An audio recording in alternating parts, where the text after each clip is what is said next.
안녕하십니까 기장정학교 학생 여러분. 오늘 수업은 6단원 에너지 전환과 보존에 필요한 저번 학기 내용을 복습하는 시간으로 진행하겠습니다. 이번 6단원은 총 2개의 중단원으로 구성되어 있습니다. 첫 번째 중단원은 역학적 에너지 전환과 보존이며 두 번째 중단원은 전기 에너지의 발생과 전환입니다.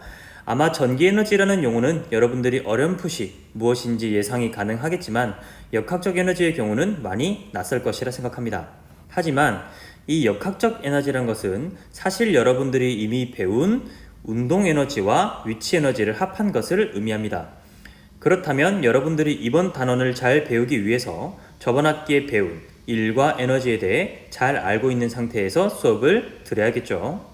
그래서 오늘 복습을 하겠습니다. 일단 힘과 일, 그리고 에너지의 정의부터 살펴보고 다음 설명을 진행하고자 합니다. 먼저 힘의 정의는 물체의 모양 및 운동 상태를 변화시키는 요인 또는 원인이었습니다. 정지해 있는 야구공이란 물체에 힘을 가하게 되면 야구공의 모양이 찌그러짐과 동시에 운동을 시작하게 되는 경우 등의 이러한 개념이 적용됐었죠. 일의 정의는 물체에 힘이 작용한 후 힘의 방향으로 물체가 이동했을 경우에 관련한 물리량입니다. 또한 에너지의 정의는 앞서 말한 이 일을 할 수 있는 능력을 의미했죠. 과학에서의 일의 예시는 정말 다양한데요. 그중 한 가지 예시를 들어보겠습니다. 땅 위에 못이 하나 있다고 가정해 봅시다. 어떤 과정을 통해 이 못이 땅 속으로 박혔다면 이 못은 과학적으로 일을 받은 것일까요? 이것을 확인하기 위해선 못에 작용한 힘의 방향과 못의 이동 방향을 살펴보아야 합니다. 못이 아래쪽으로 박히기 위해선 힘은 위에서 아래로 가해져 했을 것이고 그에 따라 못도 위에서 아래로 이동했습니다. 이처럼 힘의 방향으로 못이 이동하였기에 과학적으로 일을 받은 경우로 생각할 수 있습니다. 이때 한 일의 양은 물체에 가해준 힘에다가 힘의 방향으로 이동한 거리를 곱해줘서 계산을 합니다. 하지만 이와 같이 가만히 정지해 있는 물체의 경우 저 오른쪽에 있는 못을 박는 일을 할 수 없습니다. 하지만 이 물체가 이동하기 시작했을 경우 볼링공은 일을 할 수 있는 능력, 즉 에너지가 발생하게 되죠. 이렇게 물체가 운동하였을 때 생기는 일을 할 수 있는 능력을 우리는 운동에너지라고 불렀습니다. 운동에너지는 2분의 1 곱하기 질량 곱하기 속력의 제곱으로 크기를 계산할 수 있죠. 또한 이 수식에서 알 수 있듯이 운동에너지는 물체의 질량이 클수록 그리고 속력이 클수록 커진다는 것을 알 수 있었습니다. 물체가 운동하는 상황 외에도 일을 할 수 있는 경우를 하나 더 살펴보겠습니다. 그림과 같이 볼링공과 못 모두 지상 위에 위치했을 때에는 볼링공이 못을 박을 수 없습니다. 즉 일을 할 수 없죠. 하지만 중력이 있는 행성에서는 볼링공의 위치만 위로 올라가면 잠재적으로 아래에 있는 못을 박을 수 있는 능력, 즉 일을 할 수 있는 능력인 에너지가 발생하게 됩니다. 이렇게 위치 이동에 따라 발생하는 에너지를 중력에 의한 위치 에너지라고 명칭했고 이제 다음과 같은 수식으로 계산할 수 있었죠. 질량 곱하기 9.8 곱하기 높이로 계산을 했었어요. 또한 수식에 나와 있는 대로 위치 에너지는 물체의 질량이 클수록 위치가 높을수록 크기가 커집니다. 이런 일과 에너지의 관계를 효과적으로 이해하기 위해 사람이 하는 일, 즉 노동의 과학에서의 일을 비유하여 설명해 보도록 하겠습니다.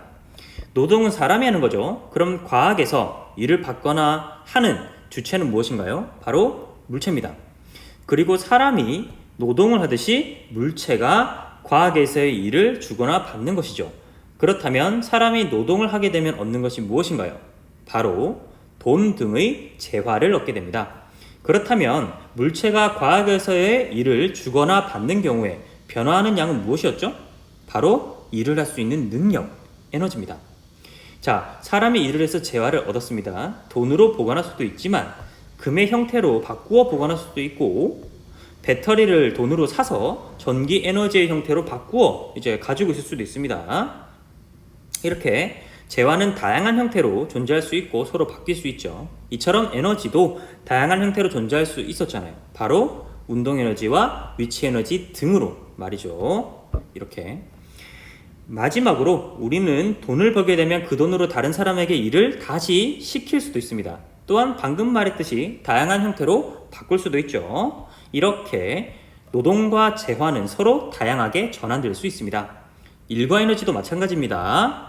일을 받은 물체는 에너지가 증가하고 이 에너지를 가지고 다른 물체에 또 일을 해줄 수도 있습니다. 또한 에너지는 다양한 형태로 전환이 가능하죠. 방금 배운 비유법을 토대로 두 문장을 살펴보도록 하겠습니다. 첫 번째 문장입니다. 나는 오늘도 열심히 일을 하여 돈을 벌었다. 번 돈을 가지고 세차장에 가서 세차를 받았고 시계의 배터리가 다 되어 배터리를 구입했다. 이 문장은 여러분들 다들 충분히 이해가 가능한 문장이죠. 자, 다음 문장을 보겠습니다. 나는 지우개에 힘을 작용시켜 일을 하였다. 그 후 지우개는 운동을 하게 되어 운동에너지를 가지게 되었고 운동에너지를 가진 지우개는 책상에 있던 연필에 충돌하여 연필에 일을 하였다. 자, 근데 지금 이 문장이 되게 어려워 보이지만 아까 여러분들이 들었던 비유를 토대로 하면 구조가 거의 비슷합니다. 자, 위 문장 보시면 자, 사람이 일을 했죠. 그래서 재화를 벌었어요. 그래서 이 번 재화를 가지고 세차를 받았다는 것은 다른 사람에게 일을 또 시켰다는 겁니다. 그리고 배터리를 사서 다른 형태로 변화시켰죠. 자, 여기 보세요. 나는 지우개에 힘을 작용시켜. 자, 지우개 물체죠. 과학에서 나도 물체입니다. 그래서 힘이란 걸 작용해서 일을 했습니다. 그죠? 자, 물체가 일을 했으니 뭐가 생겼죠? 운동을 하게 되어 운동 에너지를 가지게 됐죠. 마치 돈처럼. 그리고 이 운동 에너지를 물체는 가졌잖아요. 그래서 다른 연필에 또 일을 해줬다라고 나와 있지 않습니까? 그래서 위 두 문장이 거의 구조가 비슷하다. 그래서 여러분들은 이런 식으로 일과 에너지 개념을 생각한다면 좀 더 이해하기 쉬울 것이라 생각을 합니다. 자, 한 가지 마지막 비유를 더 들어보겠습니다. 제가 1,000만 원을 가지고 모든 금액을 사용하여 금을 산다면 이 금의 가치는 얼마일까요? 당연히 1,000만 원일 것입니다. 근데 이제 금을 사는 걸 하지 않고 제가 너무 힘들어요. 그래서 제 대신 일을 해줄 사람을 구했습니다. 1,000만 원을 주고 일을 시킨다면 이 사람은 얼마만큼의 일을 하겠습니까? 당연히 1,000만 원입니다. 자, 이렇게 형태는 바뀌어도 가치의 총량은 변하지 않는 게 우리 세상의 이치입니다. 여러분들이 슈퍼 가서 1,000원을 주고 과자를 사면 당연히 1,000원어치 과자가 와야 됩니다. 500원어치 오면 안 되죠. 그럼 500원어치 과자는 여러분들이 500원만 돈을 주고 500원은 본인이 가지고 있을 겁니다. 자, 여기 야구 선수가 있습니다. 1,000줄의 에너지를 가지고 있는데요. 경기 마지막에 투구의 전력을 다해서 야구공을 던졌습니다. 그러면 야구공이 정지해 있다가 운동을 하기 시작했으니까 운동 에너지를 가지게 되겠죠. 이때 이 공의 운동 에너지의 양은 얼마일까요? 당연히 1,000줄입니다. 그리고 이 야구공이 발전기, 지금 여러분들이 보고 있는 이 그림이 발전기인데요. 이 발전기에 충돌해서 이제 자신의 에너지를 모두 다 줬다. 그럼 이 발전기에서 생성되는 전기 에너지도 이론적으로는 당연히 1,000줄이 될 것입니다. 이처럼 에너지도 형태는 변하지만 일과 에너지의 총량은 변하지 않는다는 사실도 여러분 배우게 될 거고요. 이제 이 사실을 여러분들 저랑 같이 자세히 배우게 될 겁니다. 자, 고생했습니다. 오늘 내용은 여기까지고요. 학생 여러분 정말 수고 많았습니다. 자, 줌에서 교사의 확인을 받고 여러분 나머지 과정을 진행하기 바랍니다.